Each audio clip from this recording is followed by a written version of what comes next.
Hey everybody, welcome back. Hope you're doing well. Today I am up in northeastern Minnesota. I'm going to work on one of my deer stands. I'm on kind of that western edge of the Arrowhead region up here. This is my best spot that I got, and I wanted to just bring you guys with me today. In my mind, there's really three kind of keys with this spot that really make it stand out. We've hunted all over around here, and this spot has risen to the top as just one of the best over time. And I'll roll some pictures here of just bucks that I got this fall to kind of give you guys a sense. But I'm gonna drive back in there. It's a couple miles on the wheeler, and then once we get back in there, I'll show you guys kind of those three things that really make it stand out.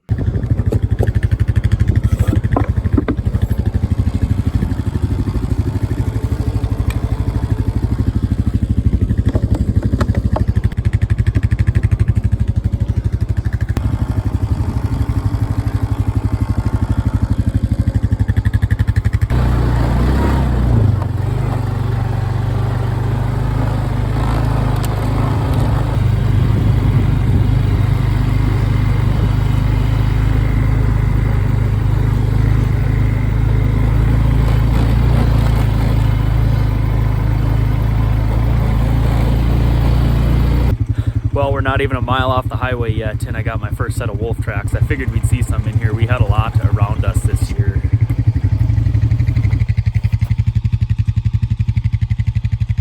Not a huge one, but still a wolf. All right, I just made it back to my hunting spot, and the first characteristic that I wanted to show you guys, or what makes this spot unique and I think so good, is it is a natural opening.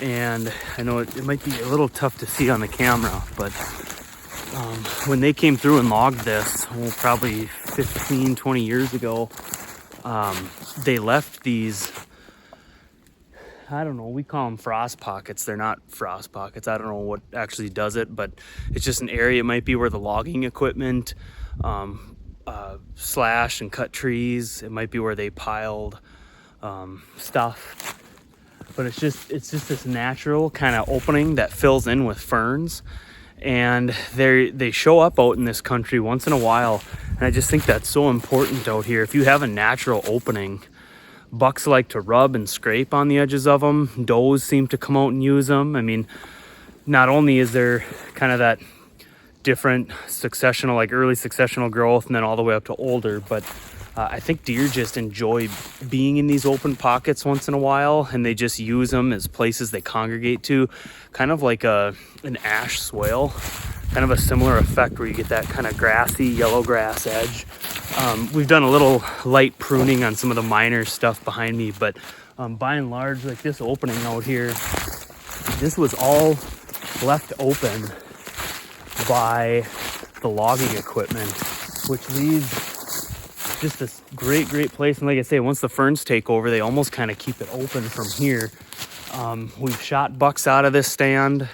It's just over the years been a really good spot, and not only is it nice for deer attraction, but you don't have to prune lanes as much or cut trees down or things like that. So it really helps if you're trying to get some kind of a hunting stand set up. It just helps with the overall annual maintenance. Okay, now the second thing that makes this spot just dynamite over the years is this right behind me. This is a annual primary scrape that every year has bucks on it, does, almost honestly probably close to 50-50 bucks and does using this primary scrape throughout the year. To be totally honest, I don't know exactly what it is about this particular spot that over the years has made this so good. This is actually the most consistent primary scrape I've ever found in all my years of hunting. I've made a lot of mock scrapes that get adopted by deer. I've found a lot of scrapes over the years, natural primary scrapes, but eventually it seems like they come and go, at least on public land. And this one has really just been amazingly consistent. And You know, I think part of the reason is there's 3 different age clear cuts all converging right here. Sorry for the brief interruption here, but I did want to remind you guys that now that winter's here, this is the time of year when deer are browsing your young trees. Think about protecting them if you want a really low cost but really effective way to stop deer from browsing your trees. My dad is boxing them up and usually ships them the same day the order comes in if it's early enough. Otherwise, within a day or 2 they ship.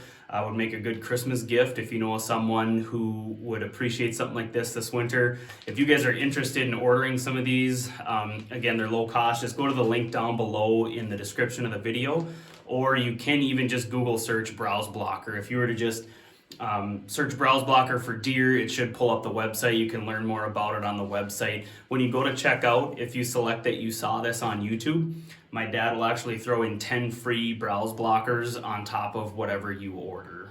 It's hard to see because the woods is so thick, but so we have a lot of intercepting and intersecting forest ages, growth ages, and it's just been, you know, like a lot of the videos I make, if you guys, you might recognize this branch from the background. I've gotten a lot of bucks working this mock scrape, shot a nice buck back here. It's been a few years now since I've shot a buck here, but killed a good one a few years back, and it's just been incredibly consistent. This is a point, sort of a needle in the haystack that draws deer to this point. So you know you have a chance opening weekend, second weekend of gun season, especially you start getting those deer on camera, on trail camera, and it confirms what you know. And I mean, this scrape gets worked open every year. Some years I'll kick it open myself. Actually, most years I will. Like when we're up here in October working on stands, even late September, I'll just kick it open with my boot,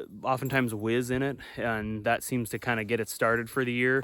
And it's amazing. Last year I actually left a trail camera run over this all year. It actually ran all the way through like spring, this past spring, and it was unbelievable. Does would come and stop and look at this branch throughout the year.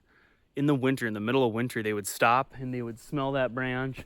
A lot of them would whiz into the scrape and the snow. It's just incredible. So that's the second thing that makes this spot so good. Okay, now the third thing that makes this spot stand out above the rest, makes it so good, is the history of use. And you got to be careful with this last one, because just because it was good one year or a couple years doesn't guarantee that it's always going to be good. And so you don't want to get stuck in your ways, because most of our stands up in this country, they come and go over time as far as which ones are good and which ones are not. But I'm going to show you guys some of the trails here. There's a lot of old rubs in this area. Now, I think the deer numbers are really down this year. We're just in a down deer number time right now. Between the really bad winters and throw wolves in on top of that, I just think the herd is really knocked back right now. But man, this spot has been so good. And it's that history of sign that really, you can tell this spot just, it makes sense. This is a confluence right here where these varying age clear cuts all come together. It just makes sense right here. But again, I'll just re-emphasize, be careful about getting stuck in your ways. You always got to be out scouting. Every year, this spot continues to show us that someone's got to be hunting here, so you need a stand here. And as long as that sign is keeping up and we run trail cameras and they keep telling us that the deer are here, I'm going to keep hunting this as long as it stays good. All right, well, that's going to do it for this video. If you guys enjoyed it, do me a favor and drop a like down below. I'm going to be coming out with more videos like this, and then even start to look at my food plot back home over the winter and the spring, and I'll bring you some more videos like that. But in the meantime, I hope you guys can get out, do a little scout, and get your stand work done. Now's the time of year to do it. There's hardly any snow up here in northern Minnesota right now, so it's a perfect time to do it. So take care, and I will catch you guys on the next one.